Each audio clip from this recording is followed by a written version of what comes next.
inicia bien tu día. Historia activa, conoce día a día. Historia activa, la historia que motiva. Historia activa, donde la historia cobra vida. Es hora de escuchar y aprender, conocer y saber lo que ocurrió años atrás. Iremos en busca de la verdad. Historia activa, inicia bien tu día. Historia activa, conoce día a día. Historia activa, la historia que motiva. Historia activa, donde la historia cobra vida.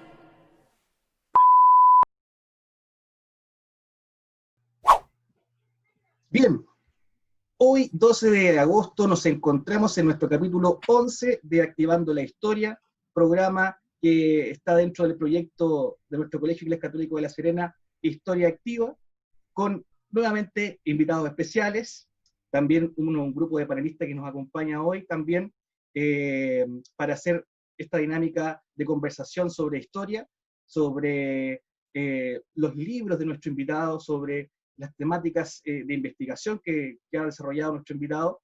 Así que invito a todos los apoderados a conectarse, invito a los alumnos, a la comunidad en general, obviamente a suscribirse a nuestro canal Historia Activa, a seguirnos en las redes sociales.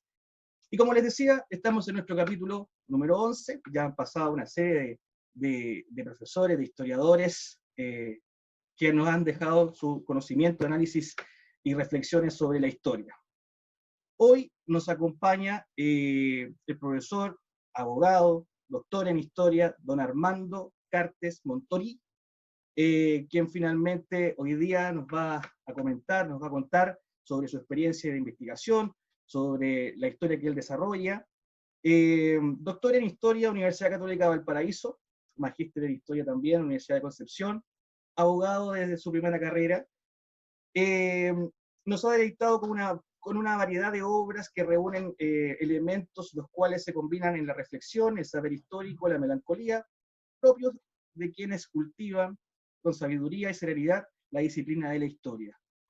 Dentro de sus obras encontramos el primero de ellos, Pedro del Río y Sañartu, Franceses en el país del Biobío, Bitácora de la Luz, Las Tres Pascualas, Viña del Itata, Concepción de Antaño, Bicentenario de 200 años de la República de Chile, Bio Bio, Un gobierno de los pueblos, Ciudadanía, temas y debates, Crónicas del Progreso, Región y Nación, El Pueblo Libre, entre muchas otras más y muchos otros artículos donde participa también con otros destacados historiadores. La verdad, muy contento porque a la vez nos estamos conectando con Concepción. Nuestro invitado de hoy día es penquista, ¿verdad? Me imagino que esa es la denominación que le gusta que le den, ¿verdad? Y además también... provinciano. Exactamente. Y también nos acompaña el profesor de historia Francisco Pepou, nuestro jefe de departamento del Colegio Inglés Católico de La Serena, en el departamento de historia, don Sergio Cordero, nuestra también colega Claudia León y el profesor Rodolfo Carrasco. Y quien les habla, Sebastián Órdenes, quien finalmente va a ir dirigiendo esta conversación y esperando que sea muy amena para todos los apoderados, alumnos y público en general. Saludar también a los apoderados muy fielmente que nos acompañan casi todos los miércoles, la familia Iduya, la familia Galusa, la señora Edith Firman, que desde Valdivia también siempre nos acompaña, los chicos de Historia Activa. Profesor, vamos a comenzar con una pregunta que finalmente es para conocerlo un poco. Cuéntenos, ¿quién es don Armando Cartes Montorí? Mire, la pregunta es filosófica, profunda. Yo no lo conozco realmente, ¿eh? A veces me lo cruzo en el espejo, ¿eh? Pero siempre anda por aquí, ¿eh? Mira, yo soy, como tú bien dijiste, penquista, nacido y criado en Concepción. Siempre he vivido en esta ciudad, salvo un par de años que estuve estudiando en Estados Unidos y unos cuantos viajes. Persona con mucha inclinación hacia la cultura, siempre me interesó los idiomas, la poesía, la arquitectura, las leyes, la historia, o sea, con inclinaciones humanistas de todas maneras, y finalmente hice mi camino, como tú bien lo cuentas, entre el derecho y la historia, y eso ha sido ya un largo andar, que ha dejado algunos buenos frutos, pero esperamos que todavía por delante nos quede un poquito de carrete, como dicen mis alumnos. Así que a tu disposición. Perfecto, profesor. Y nuevamente agradecer su presencia con nosotros en el capítulo 11. Voy a dar una pregunta en general que tiene que ver con las temáticas que usted ha investigado, que se ha dedicado 100% casi en este tiempo de su carrera, pasando obviamente desde ser las leyes por un lado, pero yo creo que el amor por la historia también le ha encaminado su devenir. La primera pregunta para comenzar esta conversación tiene que ver con lo siguiente. ¿Cuáles son los problemas que Chile arrastra desde el siglo XIX y XX al ser centralizado, al no preocuparse principalmente de las regiones o no hacerlas partícipes para que se puedan desarrollar? Esa es la pregunta, profesor, más bien en general, para ir desarrollando nuestra conversación. Bueno, usted acaba de restringir la pregunta al siglo XIX-XX. La verdad que este es un problema más profundo que se arrastra del tiempo colonial y seguramente nos va a acompañar todo el siglo XXI. No hay una solución correcta para saber cuánto centralismo, cuánto regionalismo le conviene a un país. Es una respuesta dinámica que va cambiando con el tiempo según las necesidades y las realidades. O sea, países más desarrollados, con una población educada, informada, necesita más autonomía. Países más pequeños, sufriendo crisis o amenazas externas, a lo mejor les conviene ser más centralizados. En el Chile del siglo XIX, el centralismo que fue impuesto no fue quizás una mala solución. En aquella época Chile no existía como república, ni como nación, ni siquiera como Estado. Estaba amenazado externamente por España, por Lima, por los realistas, no tenía un gobierno constituido, y parece que el Estado centralizado fue una forma de darle al país unidad e identidad, y de alguna forma salió adelante incluso antes que sus vecinos.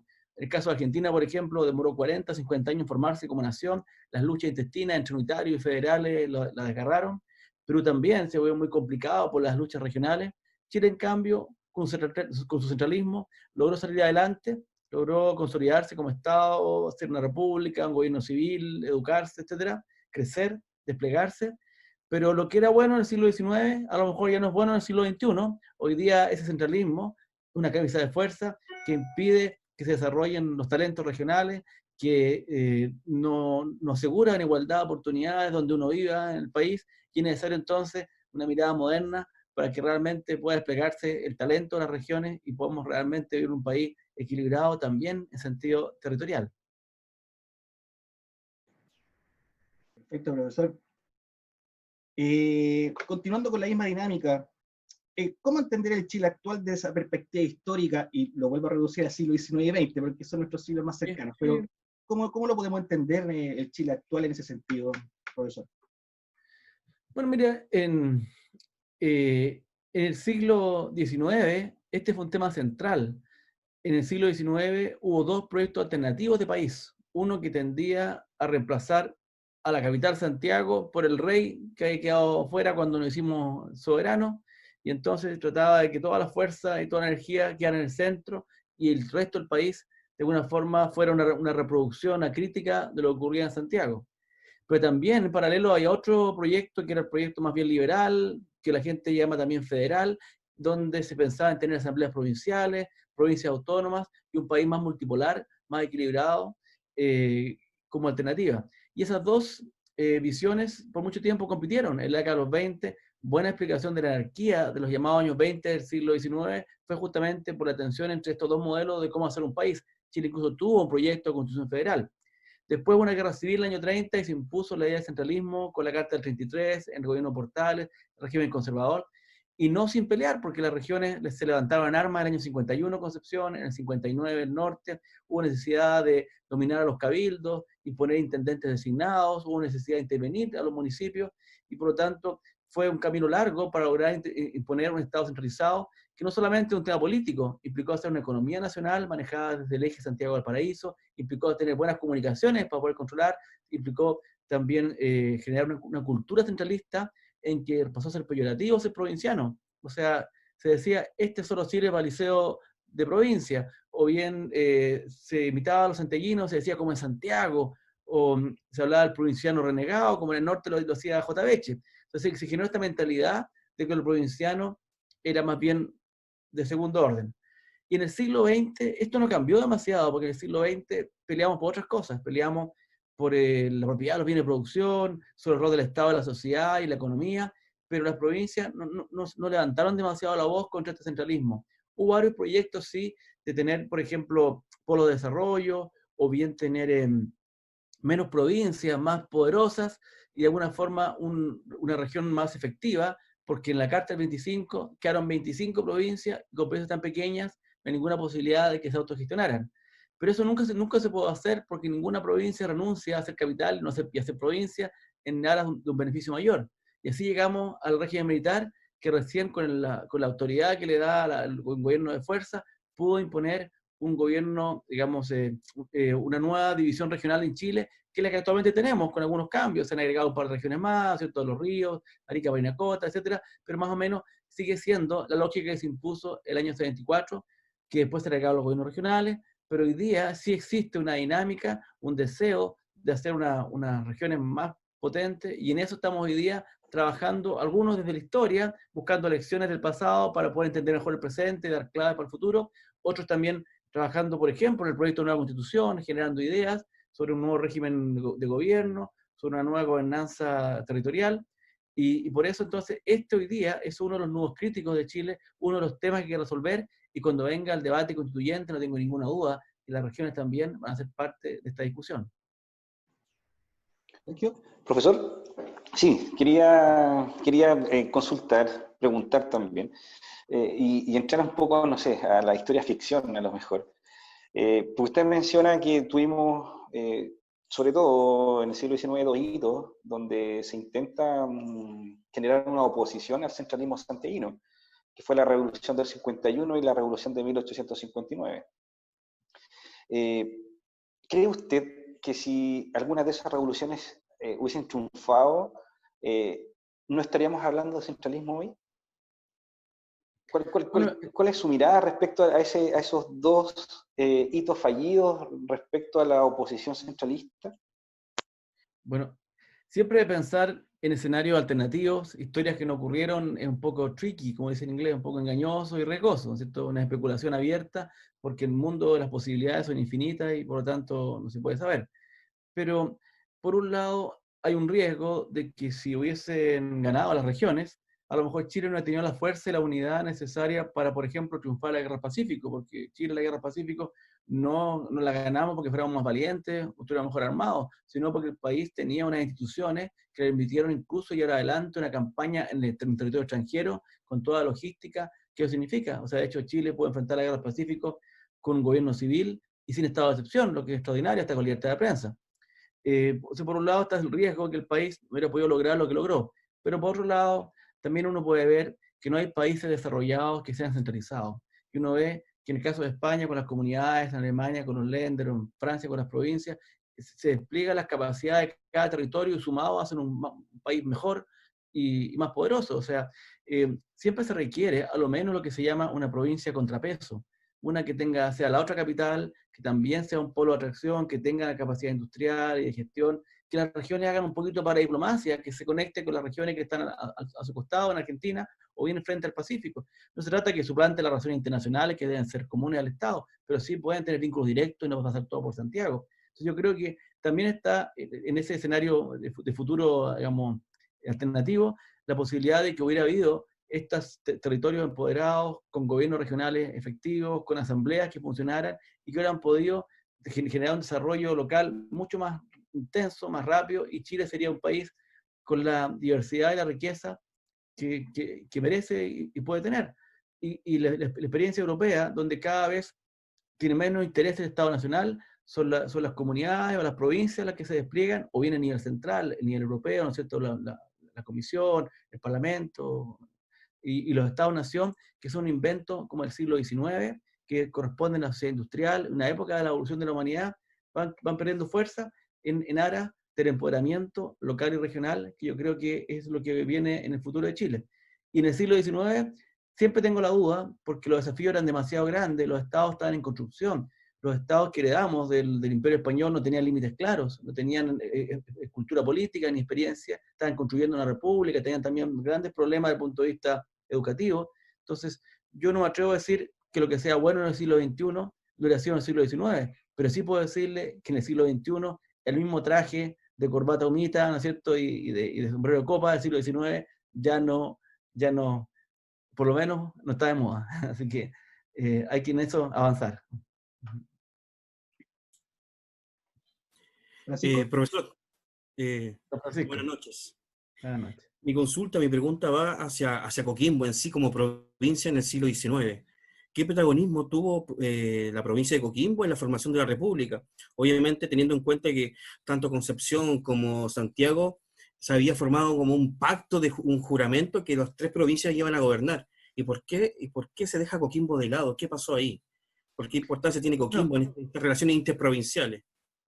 Es súper buena pregunta y me obliga a ir más atrás porque nosotros ya empezamos con ciertos prejuicios que vienen del sistema escolar, que vienen, yo diría, remotamente de Encina, de Barça Arana, con la idea de que Chile ha sido siempre un país centralizado o que Chile se fundó desde el centro y de Santiago se fueron fundando las otras ciudades y somos nosotros una repetición nomás de Santiago. Yo tengo una idea completamente distinta, que Chile siempre fue tres polos. Chile siempre fue tres provincias: Coquimbo, Santiago, Concepción, separado por tres ríos, Illapel y Maule. Y entonces estas tres provincias tuvieron tres capitales, La Serena, Santiago y Concepción, como ciudad, fundadas en forma menos simultánea, 1544, después el 49, La Serena, ¿no es cierto? Santiago el 41, Concepción el 50, o sea, contemporánea. Y esa es la historia de Chile en los tres siglos coloniales, un desarrollo paralelo de territorios que tenían mucha autonomía, el Estado tenía muy poca presencia, muy poca penetración, no había presencia del Estado en los territorios, los cabildos tenían un poder político, pero también un poder social y económico radial sobre su territorio, no había casi comunicaciones, se cortaban, cuando subían los ríos se cortaban los caminos, no había, digamos, una presencia del Estado, y por lo tanto tuvimos un desarrollo paralelo en que cada territorio desarrolló su vocación agropecuaria, o sea, su vocación económica, y por lo mismo su identidad política. El norte fue minero, Santiago fue cerealero, ¿no es cierto? Y Concepción fue agropecuario. El norte tenía muy poca población, ese fue el factor clave en todo caso, por lo cual explica su rezago en el tiempo colonial, muy poca población, muy aislada. El caso de Santiago, una ciudad interior, con grandes haciendas, y la ciudad interior era muy anticuada porque llegaba muy tarde las noticias. De hecho, hasta en el 1820 los viajeros norteamericanos decían que los más avanzados eran Concepción y Coquimbo porque eran puertos. Al puerto llegaban las noticias, al barco balleneros ingleses, franceses, norteamericanos, con 60 personas a bordo, con lecturas, y por lo mismo eran las dos provincias más avanzadas. Y el sur era militarizado, mestizo, fronterizo, a veces violento, muy distinto a la zona central. Entonces, Concepción, como tuvo más población y en su época tuvo oro en el siglo XVI, desarrolló una real audiencia, desarrolló un ejército, un obispado, después una corte de apelaciones, un liceo y una serie de instituciones que lo hicieron la otra capital de Chile, que muchas veces pudo imponerse Santiago varias veces, en la época del gobernador García Carrasco, en la época de Martínez de Rosa, en la época de O'Higgins, de Freire, Prieto, Bunny, va a seguir. En el caso, pero Concepción quedó muy dañado por la guerra de independencia. Los 4 desembarcos de la independencia fueron en Concepción y en Arauco, ¿cierto? De Gaínza, Osorio, etcétera, Pareja. Todas las batallas, salvo las tres más importantes que se conocen siempre, en Rancagua, Chacabuco, Maipú, todos tuvieron lugar al sur del río Maule. Por tanto, para nosotros la guerra no terminó el año 18 con Maipú, siguió 10 años más y generó una gran desolación, hambruna, abandono de la agricultura y migraciones. Y por eso quedamos muy destruidos después de la guerra de independencia y Santiago se nos escapó. Y la posibilidad de ser un país tripolar se perdió. En el caso de Coquimbo tuvo la fortuna de no ser destruido por la guerra. Hubo una serie de escaramuzas y armaron un ejército y un desembarco, pero no fue destruido ni asolado por la guerra como Concepción. Y además empezó a tener un desarrollo económico muy potente en la década de los 20, lo que le generó una burguesía educada, liberal, ansiosa de participar y generar una identidad. Y el otro día yo escuchaba como mi querido amigo Cristóbal García Huidobro explicaba cómo tuvo incluso hasta una constitución política Coquimbo, cómo su asamblea pudo hacer un planteamiento notable y controvertir el reglamento de carrera, controvertir la constitución de O'Higgins, y en definitiva en la década de los 20 lideró los debates constitucionales y políticos y se jugó por el federalismo hasta el final. Yo tengo mucha admiración por lo que hizo Coquimbo. Y lamentablemente, en esta forma absurda que tiene otro país, como un calcetín, como un shoelace, como dice el norteamericano, o sea, como un cordón de zapato, no había ni WhatsApp ni nada, y las comunicaciones entre Coquimbo y Concepción fueron interceptadas. Otro gallo cantaría si no hemos podido tener en ese momento la unidad y el aspecto que tenemos ahora como provincia periférica. Entonces Coquimbo estaba muy preparado para estos debates y por eso tuvo un rol tan protagónico en la década siguiente, en el 30, el 40, y todo en el 50. Entonces, esa es la razón por la cual entró tarde a los debates. Recordemos que recién la primera Junta de Gobierno logra establecer, digamos, la intendencia que siempre aspiraba Coquimbo, y la intendencia es un factor muy importante para generar identidad política.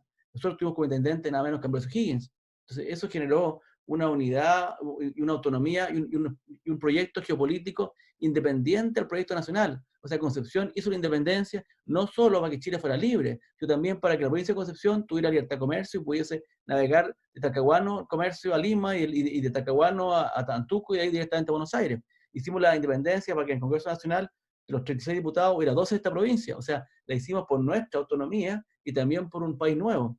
Y eso se perdió, porque ¿quién iría a morir para entregarle el país a Santiago? No tenía ningún sentido, ¿no es cierto? Entonces hay que entender que la lógica de la época, las provincias trabajaron por sí. Y Coquimbo también tenía esta visión, exigió a sus diputados su intendencia, su obispado, exigió también ser parte del Senado en forma igualitaria, pero le afectó al principio, digamos, la escasa población y que estaba recién constituyendo sus elementos que venían de 2 siglos antes, en el caso de la provincia del sur.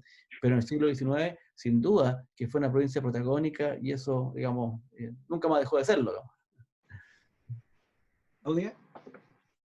Sí, siguiendo el mismo tema de las provincias, le quiero hacer una consulta. Usted en la obra Gobierno de los Pueblos habla de estas provincias chilenas, estas 3 grandes provincias, durante el contexto de la independencia. Y también menciona que ellas tuvieron intereses y proyectos propios que chocaron políticamente y militarmente con Santiago. Y usted las define como espacios subnacionales. Y ahí está mi pregunta, ¿por qué le da esa definición? Cuando habla de espacios subnacionales, ¿se refiere a estas 3 grandes provincias? ¿O la situación que ocurría con Valdivia y Chiloé también, que dependían política y administrativamente de Lima? Bueno, a ver, la expresión espacio subnacional es una categoría genérica que no hace referencia a ninguna estructura política ni tampoco a ninguna escala determinada. A ver si me explico. O sea, todo lo que es nacional es subnacional, así como todo lo que está sobre la nación es supranacional. Y por lo tanto, una comuna es un espacio subnacional, como puede ser también una región o una agrupación de regiones. Pero ojo, la expresión región a su vez, a lo mejor puede ser más grande de lo que uno imagina. Por ejemplo, para la mirada geopolítica del mundo, América es una región. O el norte, Aymara, es una región que toma parte de Chile, Perú y Bolivia, por un ejemplo. Entonces, por tanto, el espacio nacional es una categoría genérica para referirse a territorios dentro de un estado, en el caso de Chile. Y las provincias históricas, por supuesto, son Coquimbo, Santiago y Concepción, que tuvieron intendencia y están definidas como tal. Pero en mi libro que usted cita, para evitar caer en justamente lo que critico, en esta idea centralista que todo lo estudia de Santiago y después lo critica, yo trabajé como espacio independiente a Chiloé, Valdivia, la provincia de Concepción, la frontera mapuche, separada incluso de Concepción, aunque era técnicamente parte de la misma provincia, Coquimbo, Santiago, y así a cada uno lo fui estudiando en sí y en su relación con el proceso de construcción del Estado. Esa fue un poco la lógica. Y en el caso que usted menciona de Valdivia y Chiloé, Valdivia dependía como gobernación militar de Concepción y Chiloé lo mismo, el obispo lo mismo de Concepción, pero en la práctica, por su condición de puertos, por la falta de ruta de comunicación, en realidad su vínculo era con Lima. O sea, de Lima venían los oficiales que estaban a cargo del presidio de Valdivia, en Lima se educaban a los jóvenes, en Lima iba la gente de vacaciones, y cuando llegó la independencia, lo natural para ellos era seguir, digamos, unidos a Lima y al rey, al cual habían servido por 9 generaciones. Y por eso entonces, Pareja viene con 50 hombres apenas y una bolsa de oro y se va directamente a Chiloé, recluta ahí 1.200 hombres, más de Valdivia, llega a Concepción y con la gente del sur hace la guerra y derrota a Chile Central, porque lo que nosotros llamamos el Sastre Rancagua, porque lo fue como chileno, porque ahí se perdió la Patria Vieja, para las armas del rey y para la gente del sur que peleó en esa guerra, que también eran chilenos, fue una victoria. Entonces ve que si uno empieza a revolver los antecedentes, mirarlo no solamente a lógica nacional, sino a lógica posterior, que todavía no estaba vigente. La gente que peleaba por el rey también se llamaba patriota porque consideraba a Chile su patria, si eran todos chilenos. Fue una guerra civil, no hay ninguna duda, hoy día la independencia, y por eso también yo he escrito libros muy polémicos, porque rompieron esta lógica edificante de que la independencia fue los chilenos peleando contra los españoles. O sea, mi libro que rompió con esta idea tradicional fue un libro que se llama Concepción contra Chile. Aquí está la segunda edición del libro, se ha leído mucho, y lo que hace que plantea o explica la Patria Vieja y el fracaso de la Patria Vieja, porque fuimos derrotados como una pelea regional mal llevada, y entonces se explica que el problema de Chile no solamente era cómo independizarse de España, sino qué país construir, cómo organizar las instituciones, cómo distribuir el poder, y la distribución territorial del poder era tanto más importante que la distribución de derecha o izquierda, o ricos y pobres, o liberales y conservadores, que son lógicas posteriores. En esa época la gente se definía por su pertenencia a un lugar.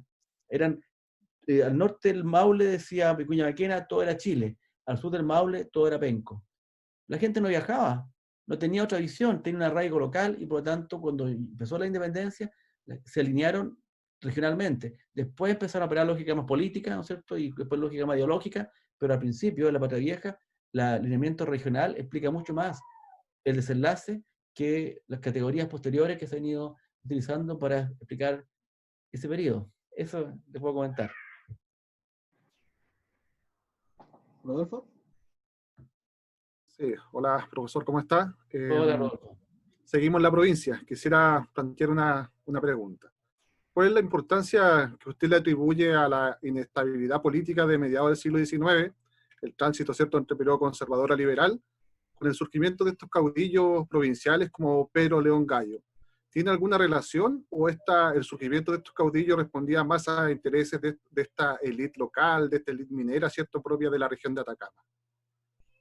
Bueno, hubo una época en que la historia se estudiaba en base a personajes y parecía que los personajes o su ausencia explicaban la historia de lo que ocurría. Después nos fuimos al otro extremo, en la época en que todo eran procesos, todo era economía, todo era estructural y las personas eran irrelevantes. Hoy día hemos vuelto un poco al cauce y se habla de una nueva historia política en que no solo se piensa en el líder, sino se pregunta uno ¿y por qué lo siguieron? Entonces, por lo tanto, la verdad está en el justo medio. Poner un ejemplo absurdo. O sea, claramente la Segunda Guerra Mundial no fue culpa de Hitler, porque Alemania tenía un sentimiento muy fuerte de revanchismo, pero sin Hitler, para catalizar esa energía, transformarla en odio y finalmente en una guerra, habría habido Segunda Guerra. O sea, por eso quiero decirle que el personaje es interesante, pero en la justa medida. Y en el caso de General de la Cruz, por ejemplo, en Concepción, o de Gallo, sin duda que ellos catalizaron o le pusieron nombre a un sentimiento que era mucho más profundo y más extendido que ellos mismos. También es la consecuencia de que cuando la gente estudia la historia y la mira hacia atrás, la simplifica mucho. Elimina todos los detalles, queda en blanco y negro y la personaliza. Para mucha gente, la Revolución Cubana es Fidel Castro. Sin Fidel habría sido todo distinto. O si Fidel supiera, esto no ocurriría igual. Entonces, por eso también hay que tener cuidado. Yo creo que lo que realmente explica ese conflicto de mediados del siglo XIX entre el centro y las provincias es una tensión que se produjo cuando el Estado Nacional quiso instalarse. Porque la teoría tradicional que sigue la idea de que con la Carta del 33, el régimen portaliano, las regiones fueron aplastadas y se instaló el centralismo. Pero no es verdad, porque la Constitución es solamente un papel que puso, dio legitimidad a la fuerza que había triunfado en la Revolución del año 30. Pero construir un Estado centralizado requería muchas otras acciones. Las jurídicas, por supuesto, fueron la Constitución, la Ley de Régimen Interior del año 1844, la Ley de Municipalidades del 54, y una serie de cuerpos legales, pero también que hubiera caminos, que hubiese una economía centralizada, que hubiera otro mecanismo de control. Y además de esto, el gran tema es que el Estado se fue expandiendo, y entonces se fue creando una burocracia abstracta, así como lo dice Max Weber, que fue suplantando a los cabildos locales, que en el fondo reflejaban las élites locales, que fueron perdiendo sus atribuciones y su capacidad de control, y además les fueron poniendo impuestos. Fueron saliendo las familias tradicionales de la administración, del tesoro, del tabaco, lo que sea, y fueron instalándose estas funciones profesionales que dependían del Ministerio de Santiago. Ocurrió mucho en el gobierno de Manuel Montt, porque fue una época en que el país creció mucho, la riqueza minera, etc. Entonces el Estado creció mucho. En la época de él hubo grandes obras, pero también grandes posibilidades de controlar a los territorios. Entonces fue una tensión entre las élites locales y el gobierno central que se instalaba en los territorios a través de burocracia, ministerios, intendencias, caminos, ¿cierto?, ferrocarriles y otros servicios públicos. Entonces esa tensión en el sur se expresó con el general de la Cruz levantaban armas, y en el norte con lo que cuenta Pedro León Gallo, pero lo que está detrás de esta pulsión, por un lado, esa es la mitad del problema, y la otra mitad del problema es la tensión ideológica. Por eso se habla de revoluciones liberales regionales, porque la lectura es doble. Incluso yo tengo un proyecto que se refiere a etnia, región e ideología, sobre mapuche, liberal y provinciano, en que hago jugar los tres conceptos. Porque muchas veces el error de la historia del pasado, o lo que yo disiento, no es que no mencionen los elementos, pero lo significa mal, pues lo trata como cosas anecdóticas o puntuales, sin considerar que esta tensión que estamos hablando recorrió todo el siglo XIX y tuvo puntos más altos. El punto más alto fue justamente las guerras civiles, pero siempre estuvo, y tuvo muchas manifestaciones, pensemos en la Comuna Autónoma y tantos más. Entonces, también el tema liberal, que en la época de los 20, los liberales, que la gente llamaba pipiolos, efectivamente, plantearon muchas cosas que hoy día nos parecen obvias: la separación de la iglesia del Estado, eliminar la esclavitud, o sea, temas sobre el poder de la iglesia en la sociedad, temas sobre la libertad de prensa, la libertad de expresión, que fueron obvias, pero que eran prematuras en los años 20. El país no estaba preparado. Entonces, ese grupo fue dominado porque no fueron capaces también, porque eran tan liberales que finalmente querían elegir a los curas, querían hacer federalismo, y el país quiso tranquilidad y calma y volver a la seguridad que daba el mundo colonial, pero ahora en clave republicana. Pero cuando pasaron los años, en la década de los 40, varios de estos jóvenes fueron a Europa, vieron la Revolución del 30, la del 48 en Europa, trajeron una idea renovada, y entonces empezaron a hacer una posición política más interesante, y finalmente son las ideas que se impusieron el año 60, cuando en Chile se instala la República Liberal. Quiero decirle que todo el mundo dice que el norte perdió la guerra el 59. Y yo digo otra cosa: no, el norte perdió la batalla, pero ganó la guerra. Perdió la batalla porque, por supuesto, lo que se sabe es que el gobierno logró triunfar, pero no pudo imponer Manuel Montt a su ministro Antonio Vara como próximo presidente, como tapadito, y tuvo que buscar una figura de consenso más liberal, ¿no es cierto?, que fue José Joaquín Pérez Mascayano, que era una persona mucho más moderada, que dictó la ley de amnistía y abre una nueva época de la política chilena, que siendo todavía una república autoritaria, es cada vez más liberal. Una década después se modifica la legislación electoral y empezamos a tener unas elecciones competitivas, con dos partidos ya, que no son tantos, pero son el liberal, el conservador, después entran los demócratas, y de alguna forma las bases de una incipiente democracia que tiene como elementos mínimos alternancia en el poder, respeto a las libertades constitucionales y la posibilidad de elegir y ser elegido. Todo eso se va construyendo, y yo creo que en buena medida,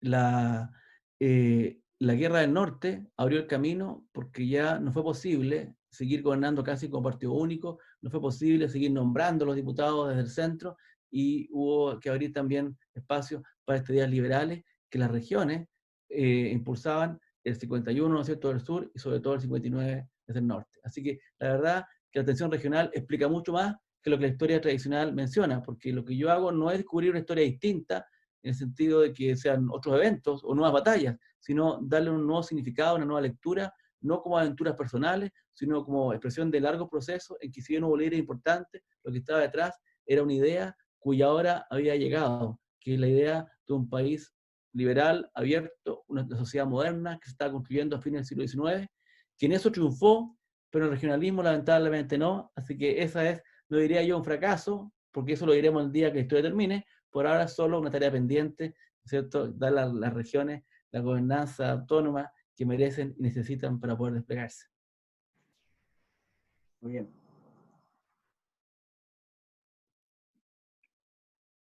Voy a hacer una Profesor. Diga, Sergio. Sí, no. Ya, sí, era como para ir englobando lo que hemos conversado en este momento. Nos hemos centrado principalmente en el ámbito de las provincias, ¿cierto? Es el tema central de investigación también del profesor. Quería hacer una consulta referente a lo mismo que estamos conversando, la verdad. ¿Cómo se hace historia nacional desde las regiones? ¿Cómo podemos hacer esa historia finalmente que englobe todo el país, pero finalmente desde las regiones, y que no termine siendo solamente una historia local, regional, sino que aporte? Se hace con mucha dificultad. El otro día di una charla. Yo soy director y fundador del Archivo Histórico de Concepción, que acumula 2.000 volúmenes de archivos municipales y muchas colecciones documentales, y quiero decirle que cuesta mucho. Yo se lo puedo decir con conocimiento de causa, porque he escrito 30 libros, porque he dirigido muchas tesis, y por lo tanto conozco el proceso, he apoyado a mucha gente. Cuesta incluso escribir historia local de las regiones, porque todos, las actas municipales, los registros conservadores, de la notaría, está todo en Santiago. que en algún momento puede justificarse por razones de conservación, etcétera, pero hoy día no tiene ningún sentido. O sea, anda a plantearle a alguien en Ecuador o en Argentina que los documentos de Cuenca o de Cuyo se van a ir a Buenos Aires, se vuelven todos locos. O sea, eso no suena, no tiene sentido. Aquí nos parece normal. Y estamos ya entrando a la segunda década del siglo XXI. Entonces, por tanto, es difícil escribir historia local, incluso de regiones. Pero también, y además es difícil escribir historia realmente, porque estamos un poco atrapados en un cierto presentismo en la historia que se hace en regiones, muy atrapada en la historia del tiempo presente, o en la historia reciente, que justamente, claro, lee de la memoria a las personas con todo lo complejo que es la fragilidad de la memoria humana, de la subjetividad de los recuerdos, y como que nuestras regiones, en el caso de Coquimbo y Concepción sobre todo, que son regiones que van a cumplir 5 siglos de historia continua, digamos ya en el periodo hispánico, y que parece que estamos todo ocurrió desde el régimen de Pinochet en adelante, y toda la riqueza anterior es despreciada, desconocida, porque simplemente no están las fuentes. En el caso de Concepción, que es una región muy industrial, hay muy pocas industrias con su historia escrita. La industria no es como producida, y la sociabilidad, los trabajadores, piensen en la minería de Lota o Huachipato, tantas otras industrias de las cuales no podemos escribir porque no quedan documentos o no los tenemos acá. Entonces, no se puede hacer buena historia local, no se puede hacer, digamos, historia del tiempo colonial. Imagínense que muchos de los eventos que se llaman Historia de Chile ocurrieron en esta provincia. O sea, muchos de los cronistas, o sea, Córdoba de Figueroa, o Diego Rosales, o el mismo Ercilla, que todo lo hizo entre Concepción y Tirúa, y nunca estuvo en Santiago. Entonces se escribió acá, se vivió acá, sobre eventos de acá, y se cuenta como Historia de Chile, está todo en Santiago. Todas las cartas que Valdivia escribió en Concepción están en Santiago. Entonces también ni siquiera es un tema práctico, es un tema de memoria, como que nos parece lógico que se lleven las tablas de la ley, ¿cierto?, desde Israel hasta Sudáfrica. Aquí no ha pasado eso. Y dicho lo anterior, con razones mucho más complejas escribir historia de Chile desde regiones. O sea, porque eso implica asumir costos, hacer un viaje, instalarse en Santiago, y en Santiago el horario es corto, hoy día había paro, mañana hay una reunión del comité, resulta que el documento lo pidió hoy, pero lo entregan mañana, hay que pagar 2 lucas por página. O sea, es difícil hacer historia desde regiones, con lo cual hay muchas consecuencias. Una consecuencia es el tema de la editorialidad. En Chile, más del 83% de los libros se editan en Santiago, no en regiones, ninguna proporción con la población, ni con el territorio, ni con nada que tenga sentido. Entonces eso hace que tampoco tengamos libros para enseñar la historia regional. ¿Cómo adquirimos identidad si no sabemos lo que ocurrió? ¿Cómo lo metemos en los programas escolares? ¿Cómo les decimos a los muchachos que es tanto más importante su historia que la historia de los otros? ¿Cómo dejamos de entender como historia de Chile lo que en realidad es historia de Valle Central, que automáticamente se extrapola al resto del país? Entonces, por lo tanto, nos hemos acostumbrado a que la historia de Chile la hacen en Santiago y nosotros hacemos historia regional. Yo no hago eso, yo hago historia de Chile descentrada. Y por eso he escrito varios libros, como ese Conexión contra Chile, por ejemplo, que en el fondo es historia de Chile, pero mirándola desde aquí en del Maule, de aquí hacia allá. Y eso cambia todo. Cambia el contexto, cambia el protagonista, cambia las lecturas. Los hechos son los mismos. Yo escribí ese libro con los mismos documentos que han trabajado los demás, con el archivo 15, el archivo Carrera, los volúmenes de historia de independencia, de Matavial, todo lo que ustedes conocen, pero lo miré de otra manera y dio un resultado original y que realmente, como decía un amigo de Santiago, nosotros leímos y decía, nos encantó, pero hay gente que lo dio. Porque, entonces, por lo tanto, yo hago las dos cosas, historia regional de calidad, o sea, historia regional con fuente, con metodología, con teoría, conectada con la historia del mundo y los procesos nacionales, no solamente la historia local, la crónica, y historia de Chile descentrada, en que miro Chile desde los bordes y trato de hacer lectura más compleja. Eso lo hice, bueno, en muchos textos, pero mis libros principales son ese, Conexión contra Chile, después El Gobierno de los Pueblos, que viene antes de esta segunda edición. Ahí tengo, por ejemplo, la portada, un mapa francés que compré de 1649, que la mitad norte es Chile y abajo Imperial, un mapa francés que muestra Chile de hondo. Así nos veían desde afuera. Y ahora publiqué un libro que se llama Región y Nación, que por aquí lo tengo, con 14 autores que invité de Arica a Punta Arenas, a investigadores que han trabajado en su territorio, a pensar a Chile desde la provincia. 4 premios nacionales, está Jorge Pinto, Eduardo Cavieres, Mateo Martínez, Sergio González, y un montón de cabros más jóvenes con doctorado que también están pensando su territorio, de Talca, desde La Serena. La Serena me invité a Ixo Valle, Sergio González, después a Tomás Catipillán, que acá hace su tesis sobre Chiloé. Entonces hicimos este libro Región y Nación, la construcción provincial de Chile del siglo XIX, y ahí mi tesis, mi forma de trabajar, mi perspectiva, la llevé al país entero. Y ese libro salió hace poco, si lo vieron, y tiene un capítulo introductorio en que yo explico esta tesis, esta forma de hacer la historia, y después cada cual explica su propio territorio en un diálogo de centro-periferia. Ninguno está autorizado a hacer la historia regional, eso ya está, o mal, pero existe. Era el diálogo, cómo mediante tensiones o acuerdos se fue construyendo el país entero. Entonces, esa historia aportó diversidad, complejidad, nuevos problemas, nuevas periodificaciones. Sí, es el siglo XIX, pero el siglo XIX empezó en 1780 en el Valle Central. El siglo XIX empezó en 1843 en la Patagonia, y a lo mejor empezó después del Guerra Pacífico en el norte.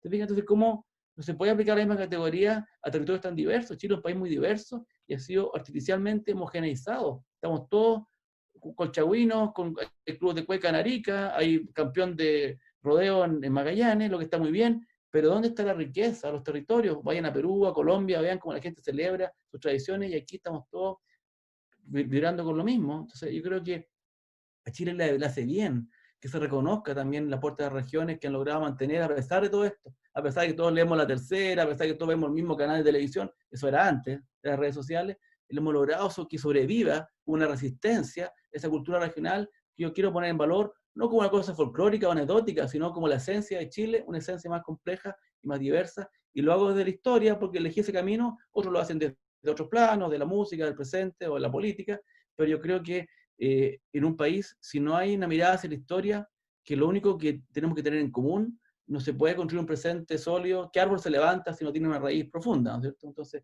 esa es un poco la mirada, y esa es mi perspectiva de historia de Chile descentrada, que cultivo junto con la historia regional, y que entran en diálogo y hacen entonces una mirada nueva. Fíjate que yo escribí un libro que se llama Bio Bio, Bibliografía Histórica Regional. Es una bibliografía de la región, 1.700 títulos. Este mi bestseller llega como 10.000 descargas. ¿Por qué? Porque hay una serie de estudios, hay historia de la región, hay problemas de historia regional, pero sobre todo hay 1.800 libros citados, porque la gente sepa lo que se ha escrito sobre la región. Y es un descubrimiento, también es un patrimonio. Ahora viene la segunda edición de este libro con más de 1.200 páginas y 4.000 entradas. Hay desde los reglamentos policía en 1910 de Concepción hasta la tesis de arquitectura o de sociología del siglo XXI que explican un poco la ciudad, o la región, o la agricultura. Entonces yo creo que cada región de Chile debe tener una buena historia regional, pero solo la tiene Magallanes. El Norte Grande quizás ahora, cada región de Chile debe tener una bibliografía para que no tenga todo el mundo que hacer la búsqueda de cero, y los que no son historiadores, ¿dónde buscan? Entonces, por tanto, yo lo estoy haciendo. Entonces, construyendo identidad regional. Si Chile es un país exitoso para construir su identidad de la nada, si en 1810 nadie pensaba en Chile, salvo los santiaguinos, Santiago era Chile. Pero en el 2010, en cambio, Chile es un país bien constituido, tiene sus símbolos, sus fiestas, y las regiones están pendientes. La región del Biobío fue fraccionada hace 2 años para crear Ñuble y nadie defendió el Biobío. Yo no quiero decir que sea bueno o malo que se haga Ñuble, que bien, pero qué raro que podemos ir a la muerte por 3 islas de Magallanes en el Canal Beagle, que nadie conoce. Yo sí fui a verla, pero no es lo mismo que nos quiten 21 comunas a mi región. O sea, quiero decirle que eso es una señal de lo poco que hemos avanzado en construir identidad regional, porque no tenemos ni siquiera historias regionales, no tenemos pasado común, no tenemos una identidad propia que no tiene por qué ser política, puede ser cultural. Y además, ¿por qué yo me quedo en mi región?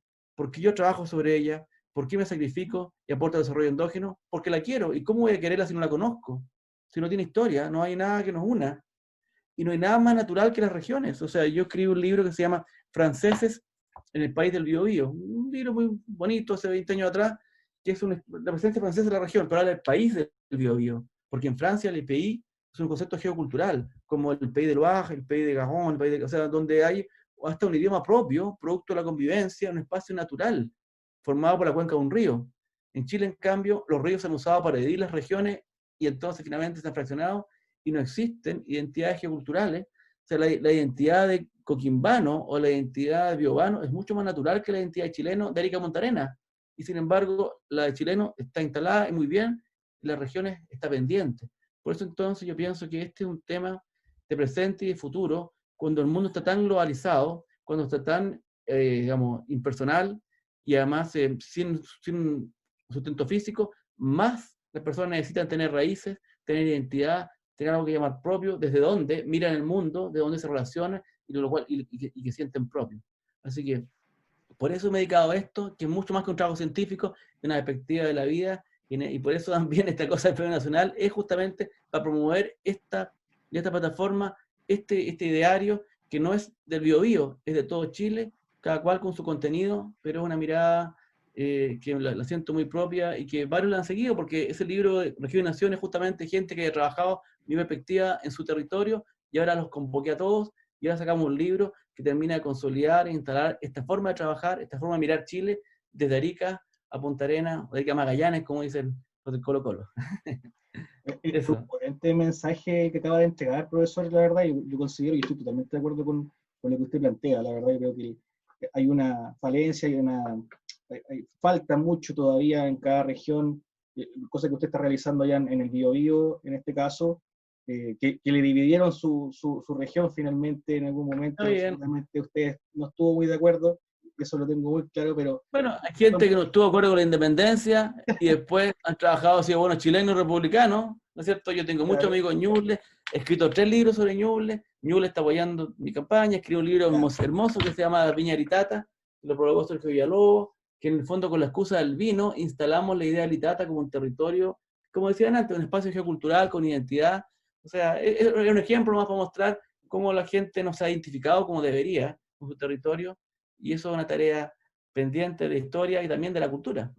Exactamente. Bueno, y una sorpresa que yo tenía preparada para el final, la verdad, pero ya que usted lo acaba de nombrar, yo no lo quise decir al principio porque no quería condicionar tampoco nuestra conversación, pero finalmente usted también, su contribución historiográfica, su contribución de investigación, le ha otorgado también la calidad de candidato a Premio Nacional de Historia este año 2020. Así que, y al parecer tiene el apoyo de varias universidades, de varias regiones también, y eso es sumamente interesante y importante también reconocerlo.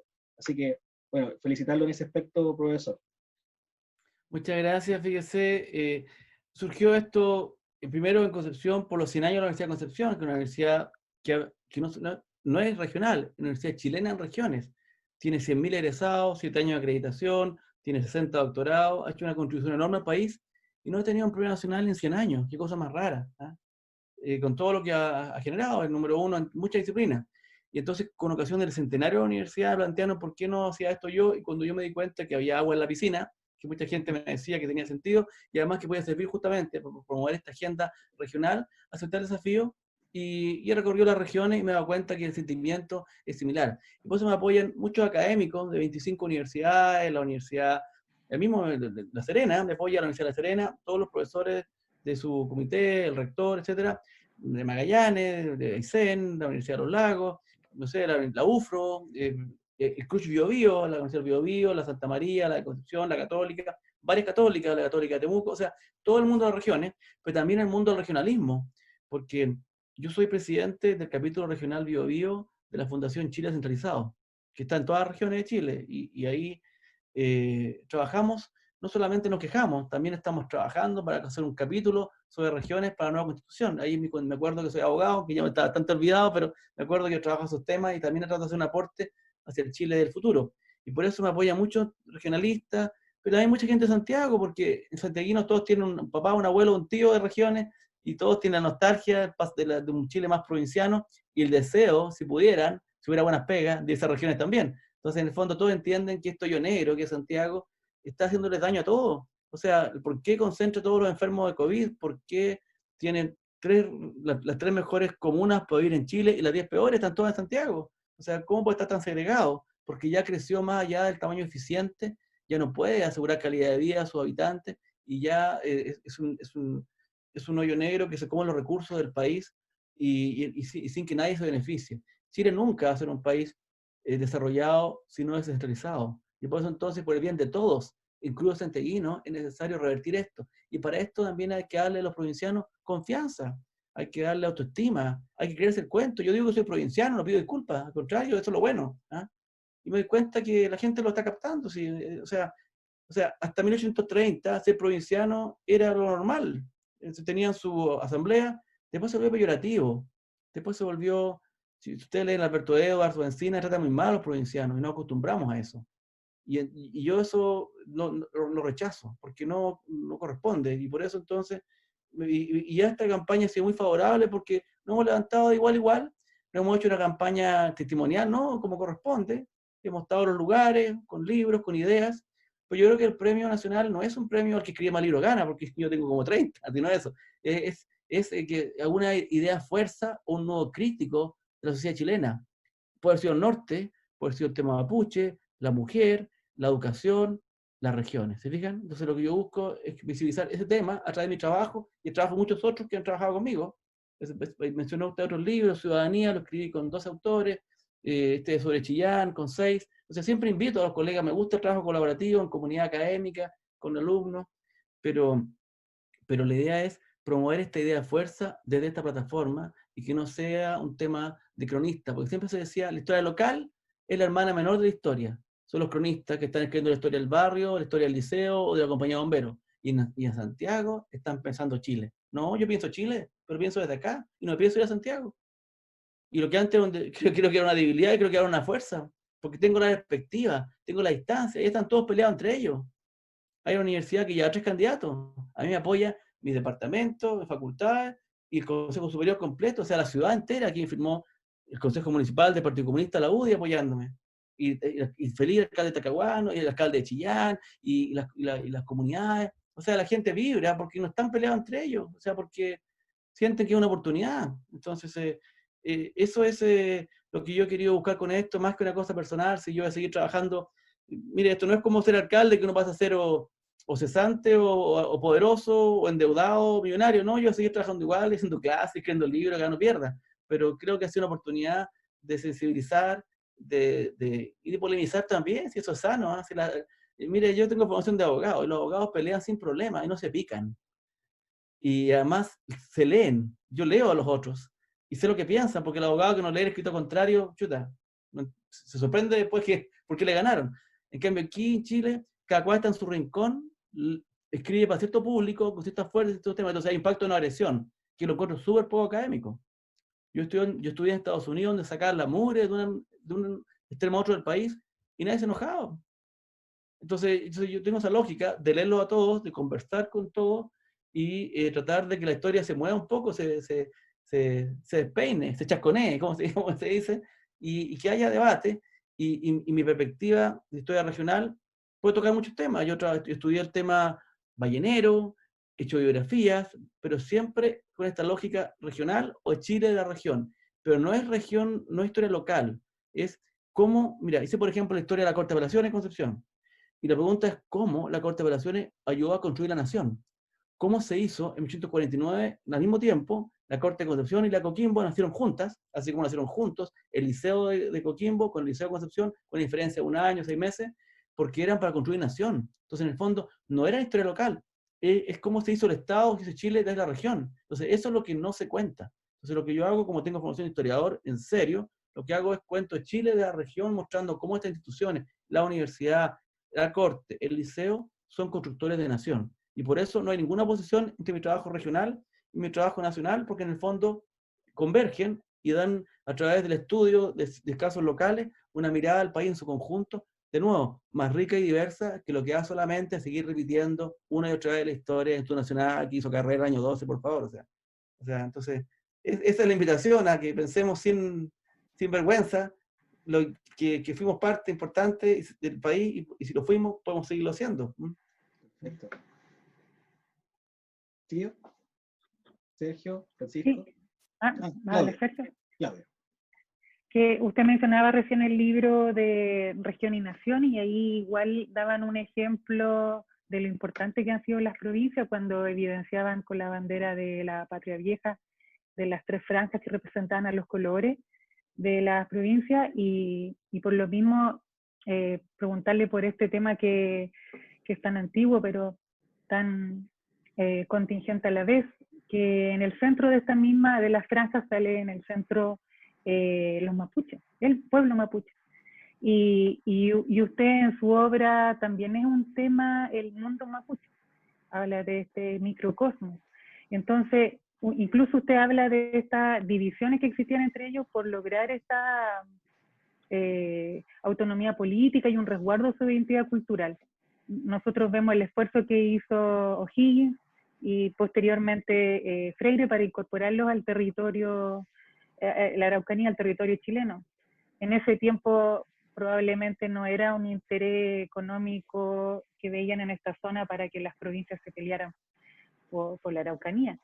Y por lo mismo le quiero preguntar si qué esfuerzos se debiesen destinar hoy para lograr esa autonomía política y ese resguardo a la identidad del pueblo mapuche. Oye, es muy interesante el tema y complejo. Cuando Chile nació de repente, porque probablemente habríamos sido independientes igual durante el siglo XIX, pero todo aceleró, se gatilló por un elemento clave que fue la prisión de Fernando VII y la guerra napoleónica, ¿no es cierto? Y eso aceleró todo y no estábamos preparados. Mucha gente estaba muy feliz viviendo bajo el rey, no esperaba una guerra civil ni menos la independencia en un periodo tan corto. Por eso fue la guerra tan terrible, tan desgarradora, porque no estaba la idea completamente instalada ni madura. Por eso fue una guerra civil terrible. Y entonces, ¿cómo tener identidad respecto a España, contra España, para ir a la guerra e incluso contra nuestros vecinos? O sea, ¿cómo diferenciarse si todos hablábamos español? Todos eran hijos de españoles, los criollos, la élite, primera generación, segunda, tercera, y todos eran católicos. O sea, no había cómo diferenciarnos. Entonces, ¿qué teníamos de propio? Y tenemos que encontrar rápido algo que hiciera una diferencia, porque ya la guerra había empezado. Entonces, en el caso chileno, se encontró como origen mítico de Chile el pueblo mapuche, pero no los mapuche, la araucana. La araucana es una novela, es un poema épico que tiene un antecedente histórico, porque mal que mal Alonso de Ercilla estuvo acá, estuvo en la guerra, pero también una persona con formación clásica y un poeta, y escribió 20 años después de haberse ido. Entonces, por lo tanto, en la araucana se mezclan personajes reales, como puede ser Capulicán o Lautaro, y otros inventados. El sabio Colo Colo, por ejemplo, que en realidad representa una mirada como de la cosmología mapuche, o bien Fresia. O sea, por lo tanto, esa araucana es la fundación mítica de Chile, como la Ilíada a los griegos, o como, no sé, la historia de Vercingétorix para los franceses, o los Nibelungos para los alemanes. Es un origen mítico. Entonces, cuando vino la independencia, el primer buque es Lautaro, después otro el Capulicán, las calles de Concepción son mitad Lautaro, Capulicán, Galvarino, y después O'Higgins, Prat, etc. O sea, está esa matriz indígena.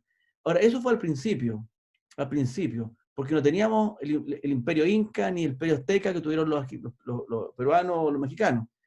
Pero después ocurrió que a los mapuches no les interesó mucho realmente la oferta de ciudadanía que le hacía el Estado de Chile, y además se acordaban que los españoles igual les respetaban su autonomía y lo dejaban ser, y tenían vínculos con ellos y tratos, y muchos de ellos, una mayoría, se mantuvo fiel a la corona, y eso le costó mucho entender a los patriotas. Entonces, rápidamente, de haber sido muy venerados, de haber estado en el escudo original que propuso Carrera, como dice Claudia, que estaba una mujer y un varón mapuche, de haber estado en la simbología que hizo Higgins, la estrella Hueñulfe de la bandera, o bien los 4 pillanes, que son los volcanes. Yo escribí un trabajo sobre eso, que se llama Arauco, digamos, matriz heroica de Chile, un trabajo, ahí explico todo esto. Entonces pasaron de haber sido nuestro origen natural a ser desplazados y despreciados. Porque además Chile generó un panteón propio. Después de la Guerra de Independencia teníamos a O'Higgins, a Freire, a los demás, teníamos nuestros propios héroes, y los mapuches empezaron a caer en esa lógica de civilización versus barbarie en que se despreciaba, y se fue desplazando. Todavía sus tierras no fueron ocupadas porque nadie interesaba. Si éramos 1 millón de habitantes, teníamos mucho terreno y no había dónde exportar. Después, cuando vino una necesidad de trigo y tierra por una población creciente en el mundo con mayor comercio, entonces ahí dijimos, qué indios tan malos, qué tierras tan buenas, y empezó este desplazamiento espontáneo primero, de gente que atravesaba y después impulsado por el Estado, que se tradujo, ¿no es cierto?, en lo que algunos llaman la pacificación o ocupación de la Araucanía. Y eso entonces generó un dolor, porque esto fue algo relativamente reciente, si fue hace 3 generaciones solamente, fue hace 120 años. No fue como los picunches y otros pueblos que desaparecieron en el Chile colonial. Entonces generó este dolor por mucho tiempo contenido, y ahora hay que buscar una respuesta. Esa respuesta es una respuesta política, sin duda, es una respuesta económica, una respuesta cultural, es una respuesta de reconocimiento, y es muy compleja, porque hay mucha gente con esta mente ha hecho su vida en su territorio. Esos colonos del pasado hoy día son chilenos de 4 generaciones.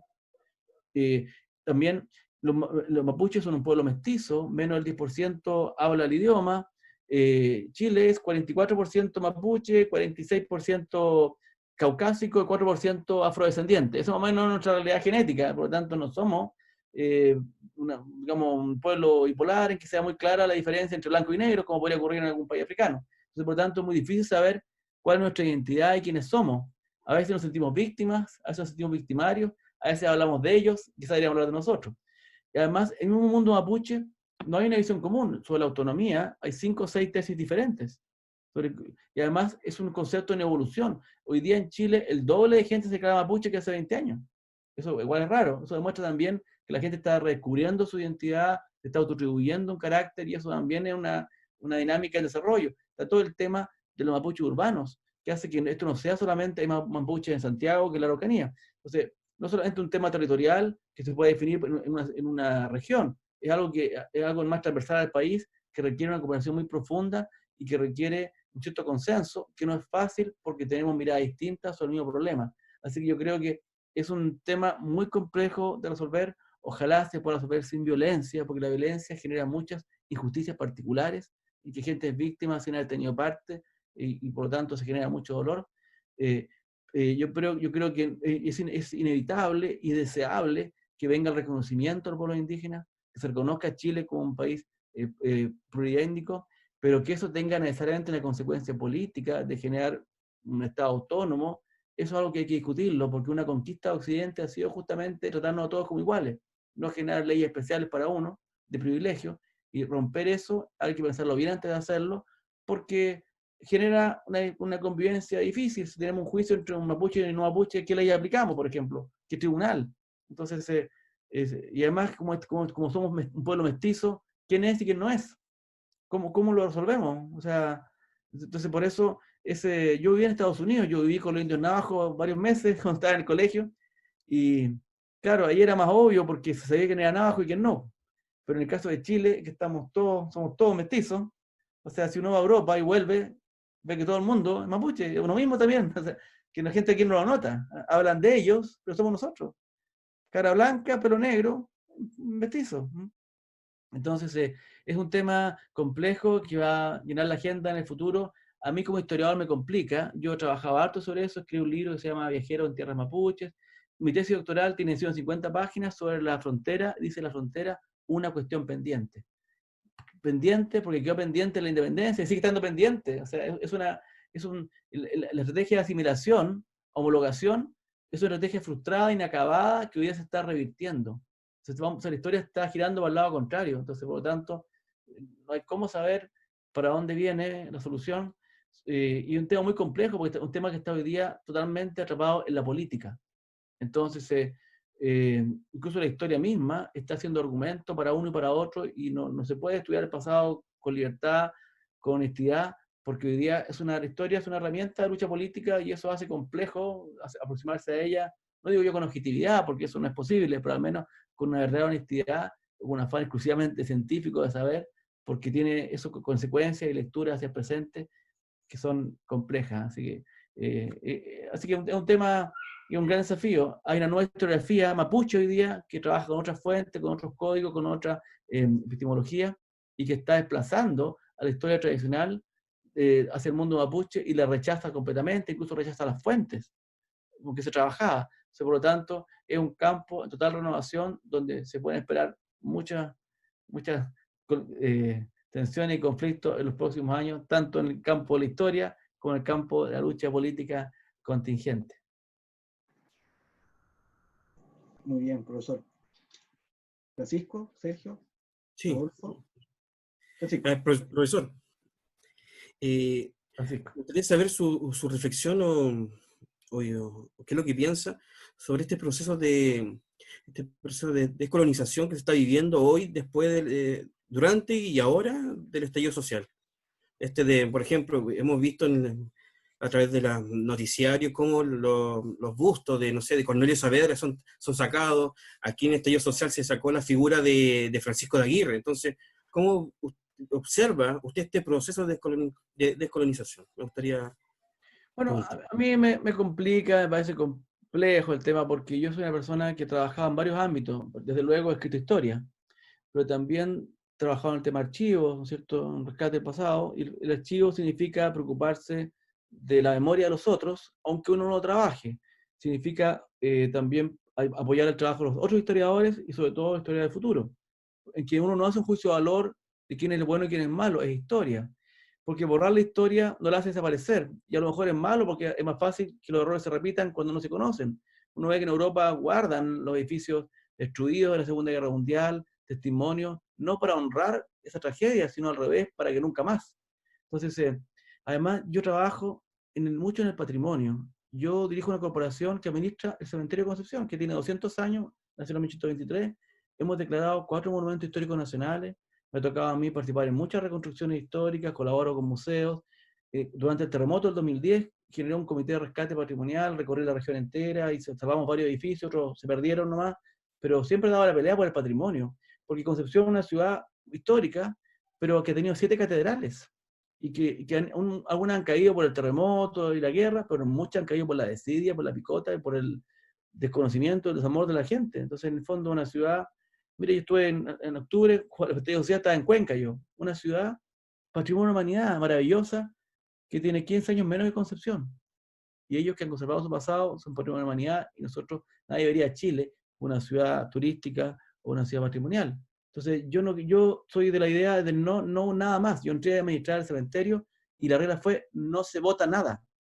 Porque todo el neoclásico y el neogótico que queda en Concepción está en el cementerio, no queda nada en la ciudad. Y tenemos iglesia gótica, o neogótica, digamos. Entonces, por eso yo no soy partidario de destruir las cosas. Porque así como el cementerio, que cada capa es una generación, es un problema. En el cementerio están las tumbas de las epidemias de los niños, están las tumbas de ejecutados políticos, hay animitas, están los héroes de la independencia. ¿Quién soy yo para decidir que tú no mereces estar aquí porque fuiste mala persona? O sea, a lo mejor se pueden resignificar.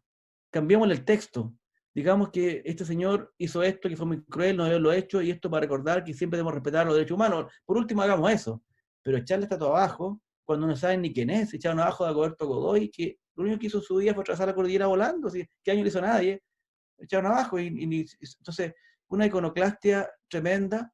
Yo creo que el problema no es echar abajo estatuas, es levantar las que faltan. Yo estuve el año 2007 en la Plaza de Concepción cuando instalamos la estatua de Lautaro. Me tocó a mí hacer el texto, el catálogo. Yo encontré un acto de justicia. Faltaba. Era la sábana materna de nuestra nacionalidad. En el mural de la Casa del Arte, en esa Concepción, que es Patrimonio Histórico Nacional, hecho por González Camarena y todos los famosos muralistas mexicanos, está esta idea de los años 50 del sincretismo, de la mujer indígena, el soldado español, y mostrando este indigenismo, que era una síntesis que reconocía el valor de lo endógeno, de lo autóctono. No borraba, como si no hubiera existido, la otra mitad de nuestra identidad mestiza. Sí, señor, que se llamaba López, que quiere echar abajo todo. Entonces yo pensaba que a eso teníamos que llegar. Como en el quinto centenario, en que el centro español puso una cara mestiza en vez de poner una cara de español. Yo entendía que ahí hemos llegado a una síntesis. Y con Lautaro y con Valdivia, la Plaza de Concepción, me parecía justo. Lautaro miraba hacia el Biobío, Valdivia hacia Santiago. Mal que mal, uno fundó la ciudad, y cómo una ciudad no puede tener a su fundador en la plaza. Además, no solamente la estatua, hay 50 años que la gente ha visto esa estatua y es parte de su identidad de niño, donde hace como una plaza, un helado en el centro, ¿cierto? Además, fue hecha por artesanos industriales de Concepción, que lo hicieron, digamos, en la escuela industrial que hoy día es la Universidad del Biobío. También hay un valor patrimonial en el objeto, cómo se construye, cómo se instala en la memoria de las personas. Y puede un grupo definir la memoria de los otros, destruir esos símbolos. O sea, también hicimos un plebiscito comunal, local. O sea, en Santiago hicieron un plebiscito para sacarle el nombre de Cerro Santa Lucía, ponerle Cerro Huelén, y perdió Cerro Huelén. O sea, quiero decir que yo agregaría otras estatuas de nunca más. Agregaría estatuas visibilizando el aporte de las mujeres, más los pueblos indígenas como corresponde, que son la otra mitad de Chile, pero echar las estatuas abajo, quizás cuando hay dictaduras muy terribles, muy recientes, echar abajo a Saddam Hussein yo lo entiendo, porque esa estatua la hizo él mismo, ¿no es cierto? Y él no era un personaje que la historia lo hubiese digamos, consolidado como un fundador de nada. Pero Valdivia fundó 7 ciudades, o sea, y murió en su ley, y llegó a Magallanes, o sea, O sea, además, no se trata de que uno esté justificando el pasado, pero por favor, nadie podía ser líder político en la Edad Media si no mataba a los enemigos. Y nadie podía ser presidente del siglo XIX si no se robaban los votos.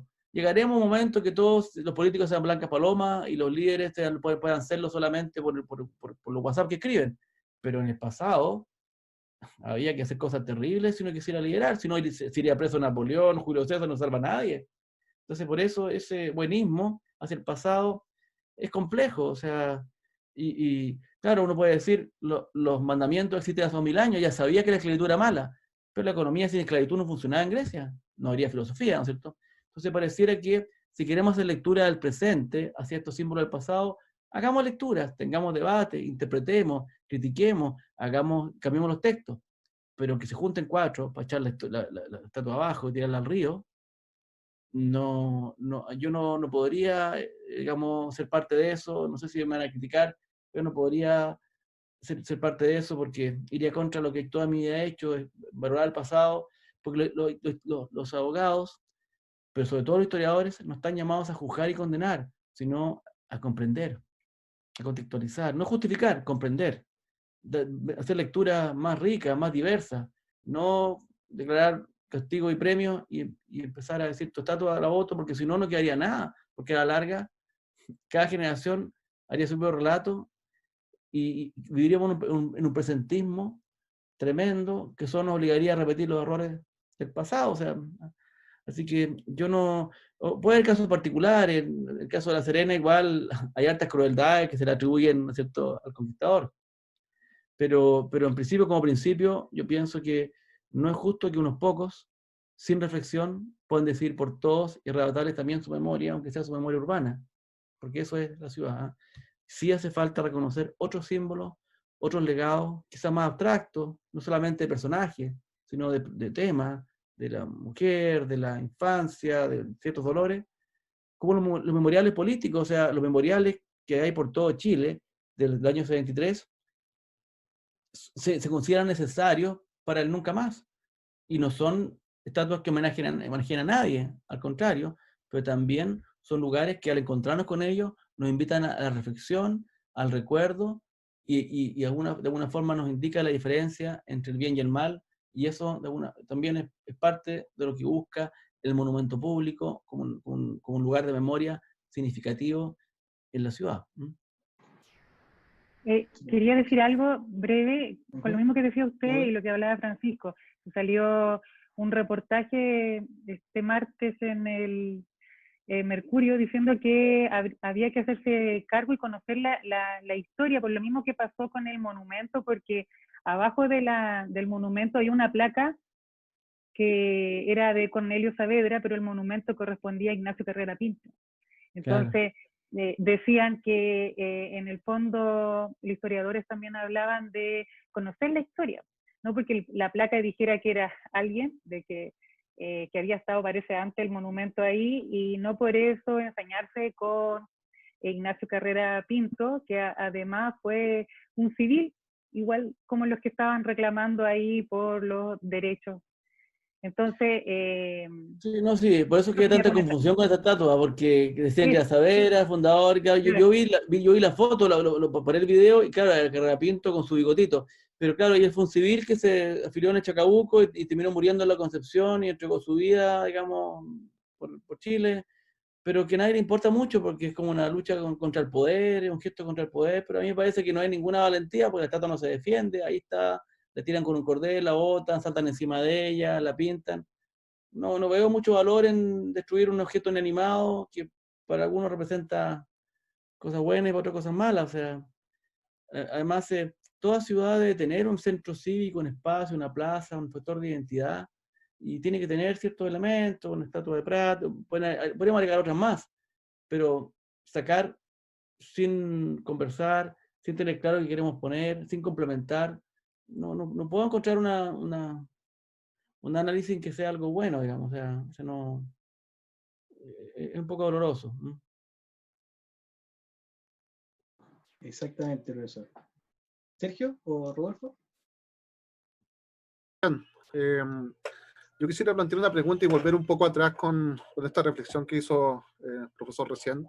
en cuanto al tema de la historia desde la provincia. ¿De qué manera insertamos esta historia desde la provincia en el currículum escolar? ¿Cuál ha sido el rol de la academia, por ejemplo, en esta difusión de esta historia? ¿Cómo hacemos, cierto, esta historia viva? ¿De qué manera la insertamos en el día a día? Mire, eso es bien interesante porque yo creo que la historia es demasiado seria para dejársela a los historiadores solamente. La historia se refiere a la identidad y de cada persona y cada cual tiene que interesarse y hacer la suya. Un tema es una cadena. Primero, ¿cómo necesitamos? Yo siempre pienso que casi todas las cosas requieren una investigación de base, un texto que sea fuente en base al cual se pueden hacer después otro formato. Le pongo un ejemplo. Nosotros en el cementerio Concepción, que yo administro, hemos escrito 2 o 3 historias buenas del cementerio. Y a partir de eso se han hecho videos, documentales, aplicaciones web, se han hecho tours recreativos, o sea, microprogramas, pero hay que tener una investigación de base para no repetir puro mito y pura lecera. Entonces, por lo tanto, hay que hacer historia. Pero para hacer historia, volvemos al tema anterior. ¿Dónde están las fuentes? ¿Dónde está el archivo? ¿Dónde está el material? Y además, ¿quién lo publica? Por eso, en mi caso acá, creamos el archivo histórico, que además tiene una editorial, ha publicado más de 20 libros. Todos los libros se suben gratis a la web el mismo día que se lanzan. Pueden verlo en el Archivo Histórico de Concepción. Que hay 22 libros que hemos publicado, ya en 43.000 descargas. Y aparte de eso, libros de otros autores que han cedido los derechos, que hemos subido ahí. Entonces, por tanto, creamos fuentes para el estudio de la historia regional. O sea, es juntar materiales, es escribir, es publicar, es poner a disposición y después de eso además difundir. Hacemos conferencias, hacemos encuentros, seminarios, hacemos, en el caso del cementerio, visitas guiadas con personajes caracterizados, mini videos, y hacemos conciertos en el cementerio con mucho respeto, música clásica, hacemos mucho concurso de pintura, de fotografía, hasta cicletadas, porque el cementerio tiene 28 hectáreas y un parque. Hemos identificado las especies naturales, hemos hecho un catastro de los personajes, el tour de las mujeres, el tour de los artistas, el tour de la arquitectura. O sea, hay que trabajar en varias plataformas, en varios niveles, porque yo pienso que uno no puede ser un tren en que parte la locomotora y queda todo el mundo en la estación. Si los carros no lo siguen, entonces fracasa. Y por eso entonces hay que trabajar con la comunidad. Y por eso iniciativas como la de ustedes la encuentro fantástica, porque ustedes no se han quedado en lo mínimo, que repetir lo que dicen los libros, sino invitan a personas y generan una conversación, difunden ideas, y a lo mejor al principio un muchacho va a leer una novela gráfica, o va a leer a Baradit, pero de ahí, si le pica la curiosidad, a lo mejor leerá algo más profundo, más completo, y llegará a la historia. O sea, es un país culto, educado, la gente consume historia. O sea, la gente lee historia como lo más normal, porque lo necesita.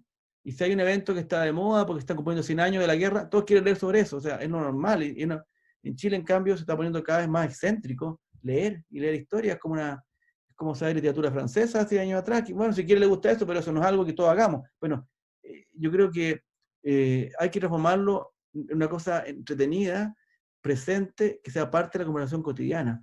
Nosotros en Concepción hemos intentado hacer eso. Se produjo un debate grande por la independencia, porque se cumplió el bicentenario. Hicimos una fiesta ciudadana con 80.000 personas. Trajimos a la Guardia Presidencial, unos 200 guasos que marcharon, fuegos artificiales, un festival de música, pero además obras de teatro, publicaciones, conferencias, o sea, una cosa más lúdica que convoque y que genere una masa crítica de personas, una audiencia hacia un tema y que giren y van generando dinámicas propias. Otros hacen rescates de los trajes de la época, otros hacen rescates de baile, pero hay que trabajarlo en varios planos. Si solo se queda en el plano de los libros, no es suficiente. Pero le voy a contar una historia. Una vez, yo escribí un libro que se llama Los Cazadores de Mochadic, que es un libro muy interesante, que ya 2 ediciones y que lo investigué en Estados Unidos, demostrando cómo la novela Moby Dick, la más importante de la literatura norteamericana, tiene una relación con Chile y con la isla Mocha. Y un trabajo muy completo, un libro muy entretenido que va a salir a 3ª edición. Y un día yo estaba presentando este libro en un pueblito. Y entonces, en la fila de atrás, se me levanta la mano un periodista y me dice, ¿y qué vas a hacer para promover el rescate de las ballenas? Yo le dije, ¿qué vas a hacer tú? Yo escribí el libro. Sí. O sea, cada cual lo suyo. Yo tengo la capacidad de ir de la fuente al texto.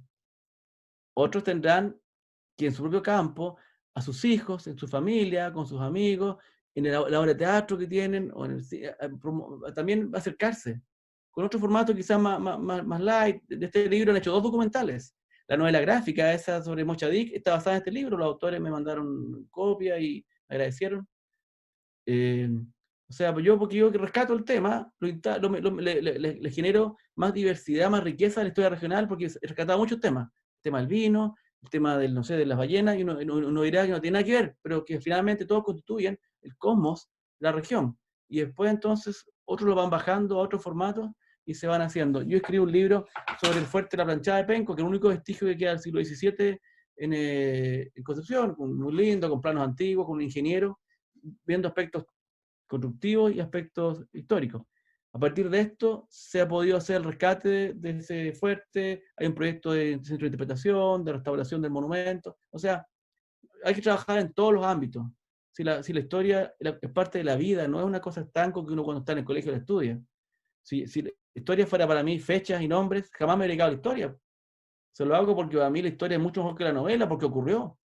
Es un drama que vivo.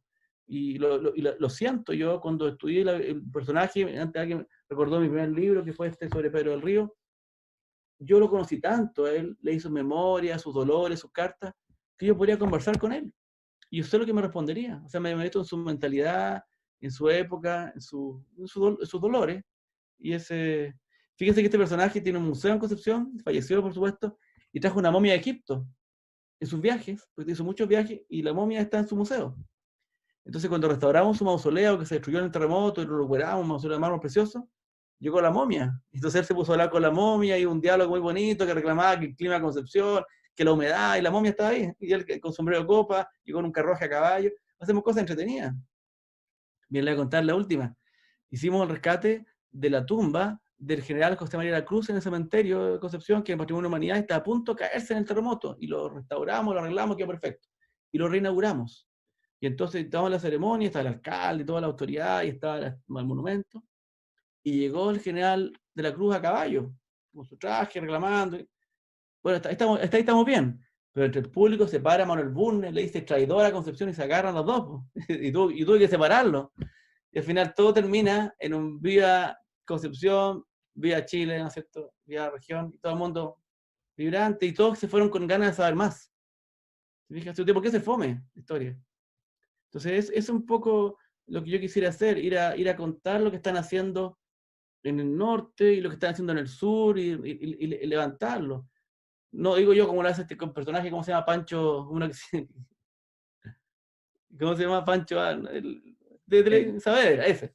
No como él, pero si me entienden, un historiador hablando en serio, no un periodista que entreviste y haga chistes, sino alguien que le diga lo que tú haces es importante. Lo que tú haces yo lo valoro. Que todo el mundo lo conozca, porque puede ser un ejemplo, porque tú también podrías hacer. Y tu historia igual importa, aunque no haya ocurrido las 8 manzanas en torno a la moneda, ni en Providencia, tu historia importa. Porque yo he mostrado que importa, porque yo he hecho mis trabajos sin pedir disculpas, y he estado estudiando en Alemania, en Francia, en todas partes, y cuento lo del Biobío, y a todo el mundo le interesa. ¿Ah? Y las conexiones globales que tiene, los fenómenos, me muevo por todos lados, y sin pedir perdón, porque el problema de las regiones, yo lo estudié en Argentina, lo estudié en Ecuador, y ahí demostré que no era un problema de chauvinismo local, sino era un nudo crítico en cómo los países se organizan, y cómo se tensiona entre lo local y lo central, siempre, como ocurre hoy día en Escocia, en Canadá o en España. Entonces yo conecto lo nuestro con problemas globales y que tienen interés universal.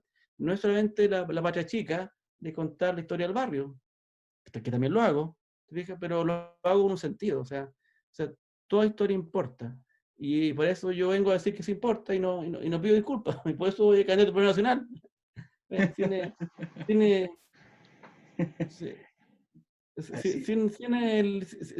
creo, porque antes de Chile estaban las regiones.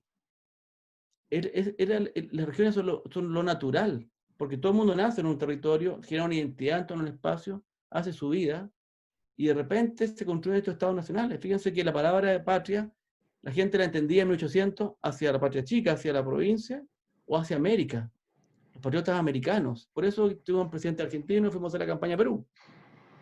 Y curiosamente, al final la idea patria se instaló a escala más improbable que la escala nacional, cuando Arica era peruano, para 1810, y Magallanes no estaba ni explorado.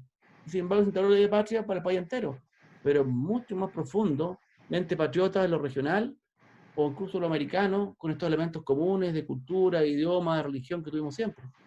Y por eso yo creo que la región es mucho más natural como historia que lo nacional.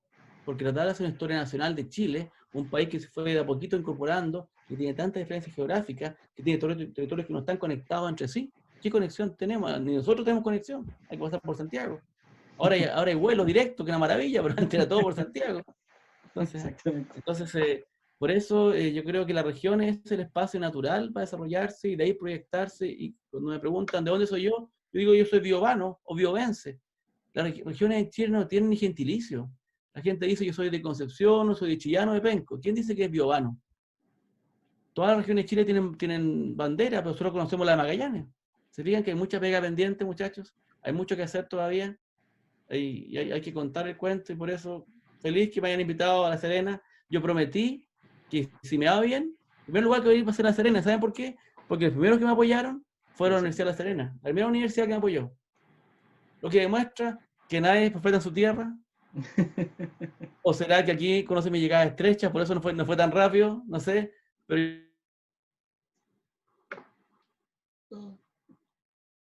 en el sentido de unirnos y lograr un país mejor, digamos, con la alianza de las regiones. Porque las regiones unidas son mayoría. Cuando están divididas, son débiles. Por eso, regiones grandes, regiones unidas, federaciones de regiones, tiene más sentido. Miren, en Estados Unidos existen las confederaciones. Juegan fútbol o básquet los del sur con los del norte y después hacen el nacional. Entonces, por lo tanto, se genera identidad regional. Aquí somos todos partidarios del Colo-Colo o la Chile. Nadie apoya a los equipos locales porque estamos todos vibrando con los equipos del centro, porque si jugáramos cada cual con su zona, generaríamos mucho más identidad, podríamos viajar, acompañarlos y después iríamos a pelear la nacional. Pero esta lógica de Chile en que todo converge al centro, hace que finalmente todos estemos apoyando a la Católica cuando está jugando el Conce aquí al lado. Entonces, digan que eso sea en todos los planos. O sea, y por lo tanto no es un problema histórico. Les dije, es demasiado importante para dejárselo a los historiadores, de todas las personas. Es como los padres educan a sus hijos. Es donde preferimos comprar. ¿Qué elegimos usar? ¿A quién apoyamos? ¿Al productor local? O sea, es una actitud. El regionalismo es una actitud que no es contra nadie, pero es necesaria porque es muy pobre solamente tener una identidad abstracta, chilena, nacional, y no saber de dónde somos. O sea, yo estudié en Estados Unidos, me gané una beca Fulbright, estudié el máster en Estados Unidos en Derecho, y después estuve estudiando en Alemania y en España, y me volví a Concepción. No me fui a Santiago donde estudié abogado, me quedé en Concepción. Y he hecho mi vida acá, y nunca me he arrepentido, porque si todos hacemos lo mismo, ¿quién hace historia de la región? ¿Cierto? Claro, exactamente. O sea, hay que estar feliz donde está uno, o sea, hay que creerse el cuento. Yo me creo el cuento y quiero que todos se lo crean. Esa es la invitación en el fondo. Puede ser de la historia, puede ser de otro plano, pero yo me creo el cuento y lo invito a todos que se lo crean, porque si los santiaguinos pudieran, todos irían a regiones. Si tuvieran una buena pega, se irían al tiro. Sí, la historia del profesor Francisco Aspe, que casi se va a Magallanes también. Sí, a punto, a Magallanes. ¿A dónde se iba a ir? A Magallanes. Ah, bien. Pues. A punto, a la Universidad de Magallanes. Ahí estoy en otro concurso a punto de la terna, pero bueno. Aquí en La Serena, por ejemplo, llegan puros de Santiago a hacer clases. Ese es un tema también. No hacemos historia. Lo interesante, profesor, es que aquí el mundo académico hace historia, pero desde el centro, es decir, los actores vienen desde el centro a hacer historia de la región hacia el centro. Eso es una crítica que siempre he hecho, que aquí nos falta a los profesores, a los académicos, los cojones de creerse el cuento, como dice usted, de creerse el cuento, de escribir desde la región hacia el centro, y que sea perteneciente a la región. Esa es la idea. Tiene toda la razón, Francisco, porque la responsabilidad es compartida. Son ellos que escriben la historia de Chile como si fuera de ellos, pero nosotros renunciamos también a pensar a Chile desde la región e incluso le dejamos el espacio para que hagan nuestra propia historia y no lo hacemos nosotros. O sea, no hay ningún problema que todo el mundo la haga. En esto no hay ninguna exclusión de nadie. Pero ¿cómo no va a ser parte de la conversación? Exactamente. O sea, hay cierta... a veces cometen errores garrafales porque simplemente leen los documentos, nunca han estado en el lugar y el lugar está ahí mismo. Mira, yo he participado en las García Cañetinas, que llevan 12 versiones, una tremenda jornada de historia. Van muchos historiadores de Santiago, he conocido a los más importantes en esas jornadas, y todos los que van han escrito sobre Arauco porque la condición es esa, la conferencia sobre Arauco, y casi todos no conocían los lugares. Y lo llaman, mira, ahí murió Valdivia, mira, ahí fue la 3 de la Fama, mira, ahí estuvo la misión de San José, y solo han visto los papeles. Y cuando van al lugar, descubren la distancia, entienden la lógica, el valle, el asoleamiento, donde estuvo o sea, hay que ir. Entonces, por eso yo creo que la gente que es del lugar tiene mucho que aportar, o sea, no hay que excluir a nadie, y un diálogo muy rico de vuelta entre el que es santiaguino y el provinciano para tratar un problema, pero no pueden venir a ellos a contarnos quiénes somos, o sea. Exactamente. Buen punto. Sí.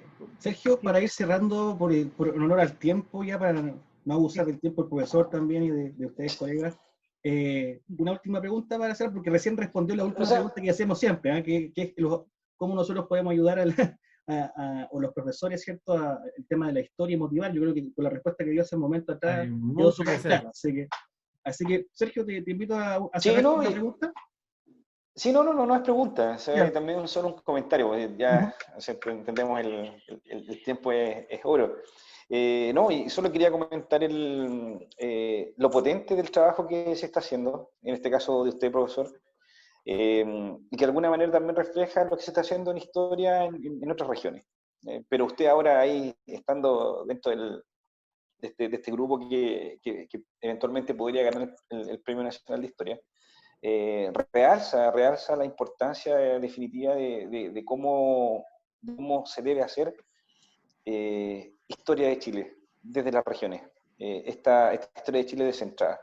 Y además, ¿no es cierto?, también poner énfasis en esta tarea titánica, porque finalmente luchamos contra la centralización y más encima contra la globalización. Por lo tanto, ahí hay una doble tarea compleja, difícil, pero creo que con esta mirada que usted está desarrollando, con la historiografía que está desarrollando, claramente nos da luces positivas de que finalmente desde la historia puede ser el eje que nos permita ir logrando lentamente y ojalá más temprano que tarde este proceso de descentralización. Ese era mi comentario, profesor.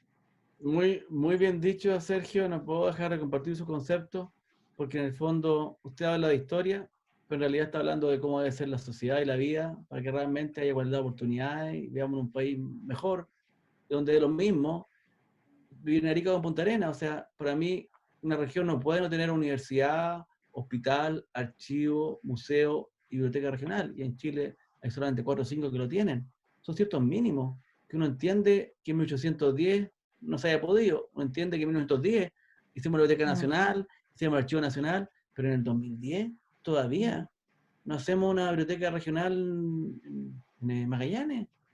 O sea, la gente no puede ser pionero toda su vida, ni mártir, ¿no es cierto? Uno no puede ir como colono en su región. O sea, necesitamos también llenar el espíritu y la cultura de que lo que nosotros hacemos para una vida espiritualmente rica y digna. La digitalización da muchas oportunidades porque están las cosas disponibles, pero también yo quiero mis documentos en mi región, porque son un signo de identidad.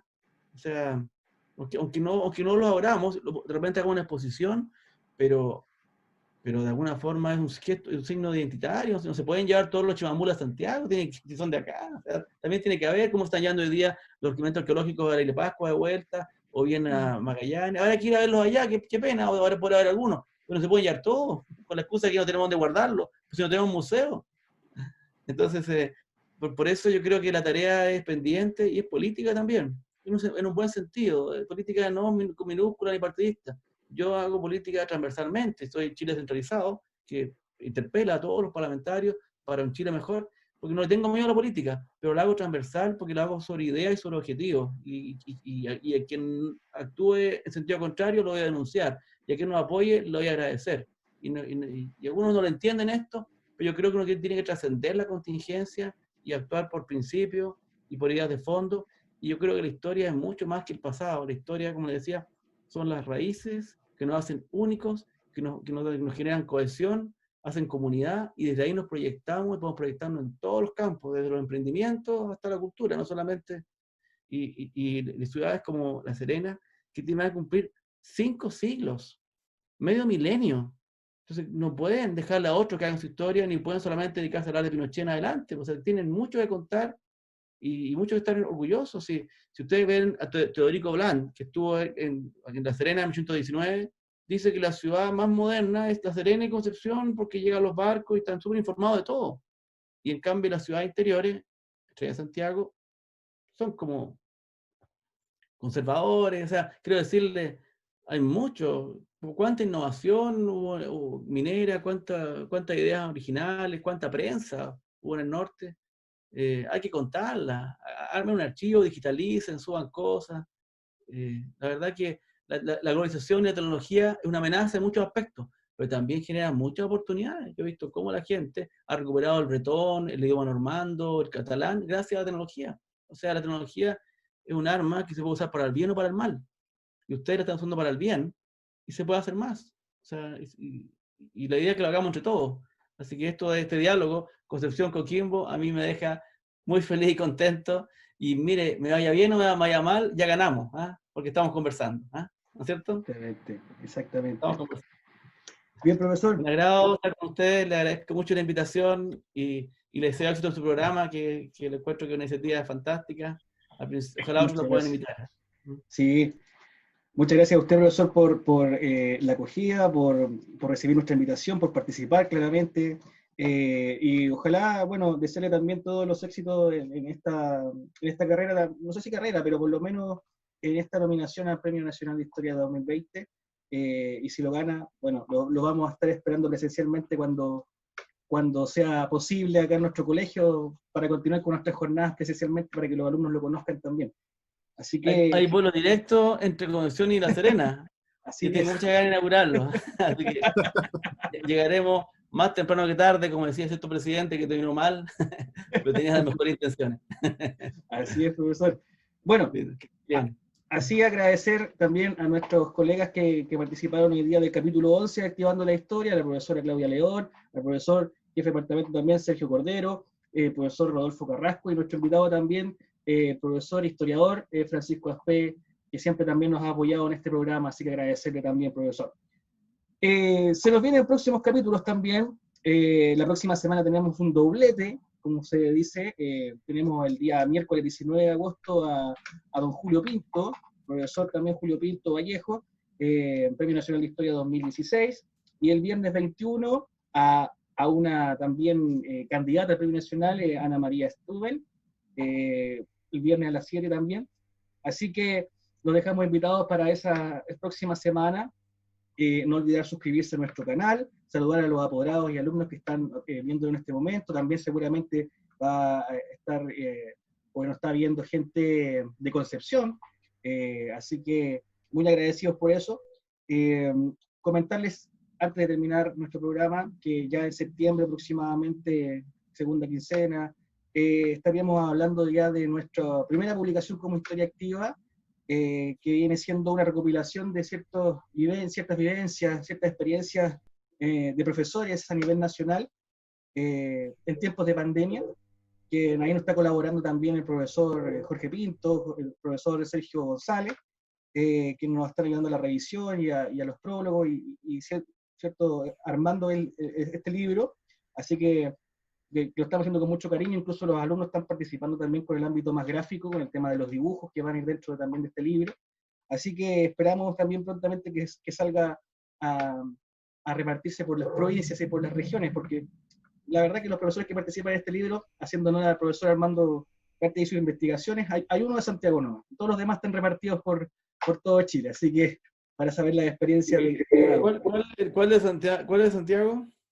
Un profesor, a ver, una profesora que no recuerdo en este momento el nombre, pero... Valentina Verbal escribió sobre Santiago, pero ella es de Concepción, ¿eh? Sus padres están en Concepción y lleva 20 años en Santiago, pero es de Concepción. Que no es ella.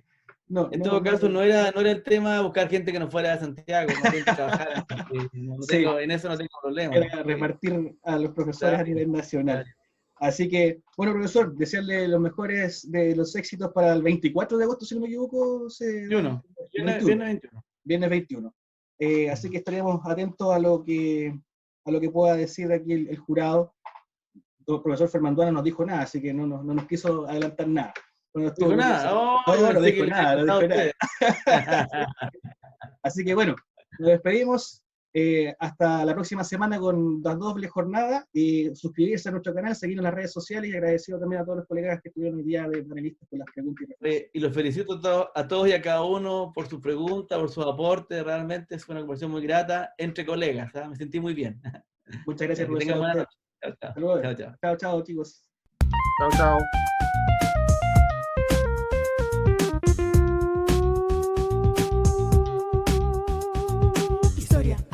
Inicia bien tu día, historia activa, conoce día a día, historia activa, historia que motiva, historia activa, donde la historia cobra vida. Es hora de escuchar y aprender, conocer y saber lo que ocurrió años atrás. Iremos